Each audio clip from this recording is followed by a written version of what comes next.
Hello friends, ऐसे निबंध channel में आपका स्वागत है। आज मैं आपको अनुच्छेद लेखन के विषय में बताऊंगी। अपने विचारों को आपस में मिलाकर किसी भी विषय के बारे में प्रस्तुतिकरण करना अनुच्छेद लेखन कहलाता है। हिंदी में अच्छा अनुच्छेद लिखने के लिए यह आवश्यक है कि निम्नलिखित बिंदुओं को अच्छे से समझ लिया जाए। पहला, अनुच्छेद क्या है। दूसरा, अनुच्छेद का विषय। तीसरा, अनुच्छेद लिखने का ढंग।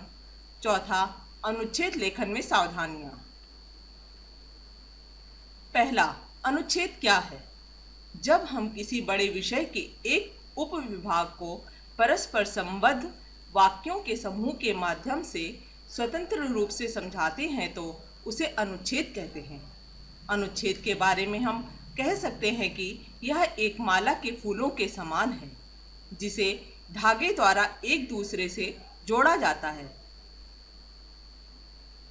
दूसरा, अनुच्छेद का विषय।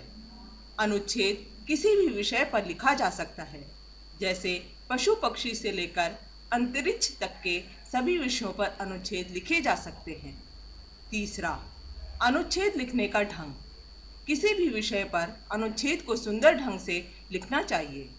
अनुच्छेद ऐसा होना चाहिए कि पढ़ने वाले की उत्सुकता बनी रहे। अनुच्छेद की भाषा सरल और भावपूर्ण होनी चाहिए। चौथा, अनुच्छेद लेखन में सावधानियां।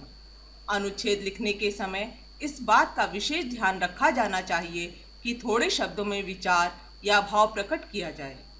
अनुच्छेद में संतुलन बनाए रखने के लिए आवश्यक है कि अनुच्छेद लिखने से पहले उसकी एक रूपरेखा बना लेनी चाहिए। ऐसा करने से अनुच्छेद लिखने के समय क्रम टूटने नहीं पाता है। अनुच्छेद के अनावश्यक विस्तार से बचना चाहिए। साथ ही अनुच्छेद लेखन के समय तथ्यों की पुनरावृत्ति से भी बचना चाहिए। हमें सदैव इस बात का ध्यान रखना है कि जब भी हम कोई निबंध, कहानी अथवा पत्र लिखते हैं तो उसमें कई अनुच्छेद होते हैं। इसलिए छोटे छोटे अनुच्छेद लेखन के अभ्यास द्वारा ही हम अच्छे निबंध, कहानी या पत्र लेखन को दिशा दे पाएंगे। यह वीडियो देखने के लिए आपका धन्यवाद।